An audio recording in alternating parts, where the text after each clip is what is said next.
must say, to be here. I'm honoured as well. And what I love about it is that really I like to go to school in Canister. Do you know, if there was a chance, they'd take me on. Yeah, it's been a very provocative and stimulating evening so far, and I'm really sorry I have to catch a train to go back to Galway afterwards, so I better think of what I should say.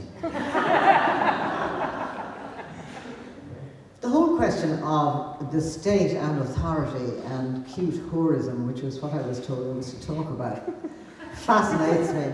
Yeah, because we do put up with a lot of cute tourism in this country, no doubt, and we're not conspicuous enough, probably. But one of the things that struck me, of course, about us is that we are really adolescents. You know, as far as this state is concerned, I said once, I think on a radio, that we are post-colonial adolescents. We have not grown up. We haven't yet decided to be adults in this country, as far as the state is concerned, certainly. We probably are a collection of tribal families, yeah, but we are also drawn together in some wonderful way by sudden events that happen. I think the death of Seamus Heaney created a nation out of us, suddenly, unexpectedly. That'd be my feeling, anyhow. But there's also the great snobbery of our past. I was with some friends the other night, and one of them was telling a great story about a man called Henry McElhenney, who used to live in Donegal, who was an awful snob and a terrible name dropper.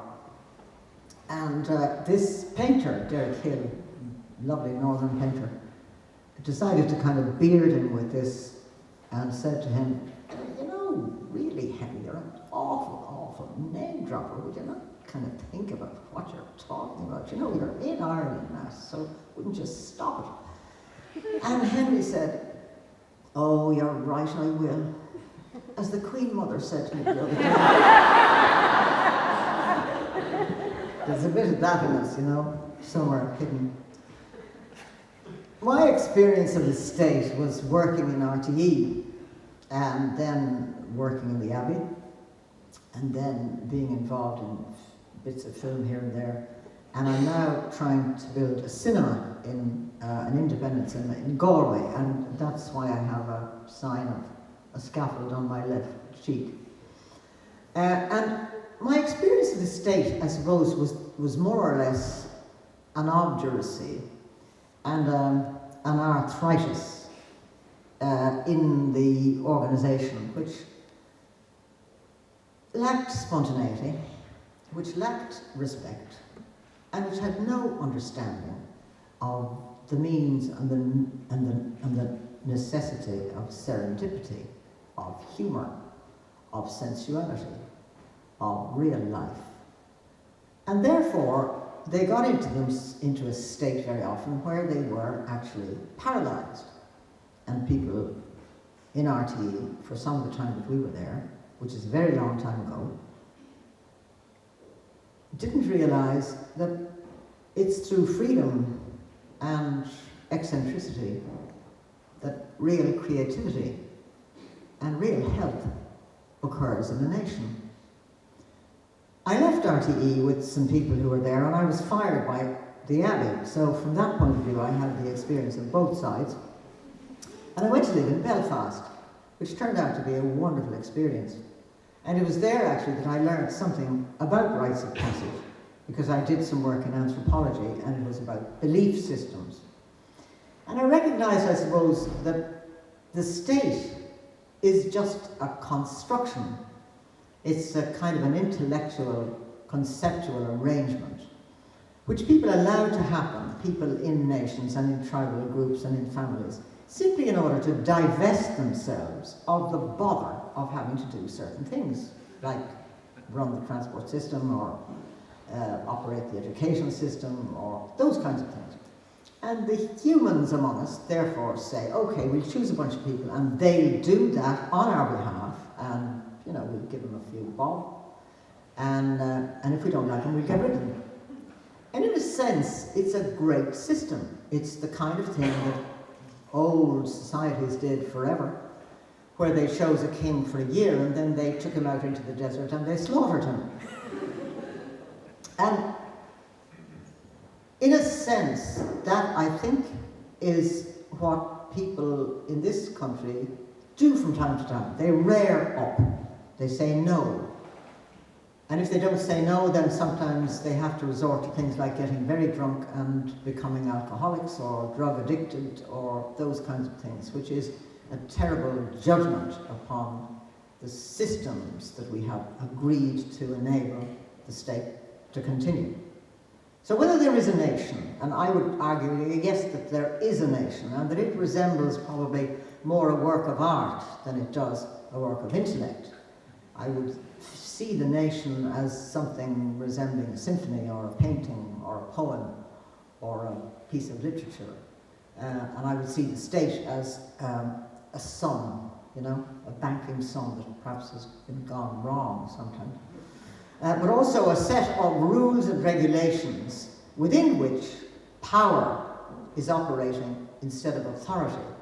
And I would make a distinction between power and authority, because I would see power as the ability to coerce, and authority as a service which enables people to live a full human life.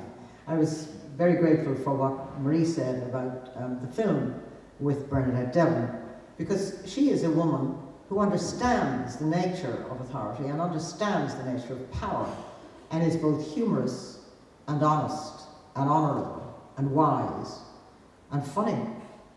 And those are qualities that it seems to me we absolutely need to have. If we lost our sense of humour and our sense of saying no, I think we're nowhere.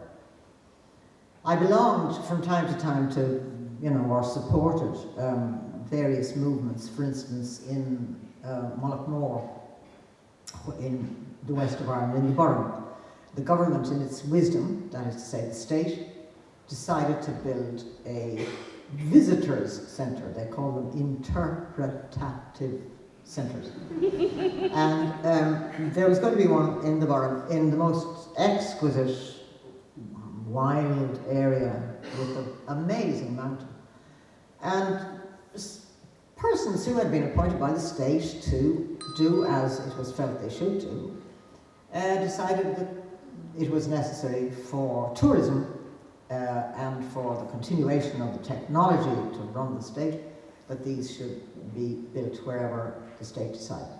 However, a number of disparate people, the kind of people that Maynard O'Donnell was talking about, the kind of people that Micheál was talking about, came together and said no, and took the state to court and required the state, therefore, to declare that all the buildings of a public nature that it had built up to that time were illegal.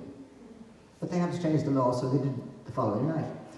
So laws define areas where morals won't run, A great philosopher, Bernadette, said, laws define areas of moral uncontrollability. And, laws are unjust. People, therefore, in our colonially immature society, will park on the footpath, will not pay their bills, will cheat the taxman, will do the VAT returns upside down, or not do them at all. So these are ways in which people do say no, but until we grow up, I think, we haven't quite worked out what we should say no to and what we should assent to. I think we're a nation and a state in transition. I think we've reached about the middle stage. I think there are certain things that are appalling, but I also think there are certain intelligences that are wonderful.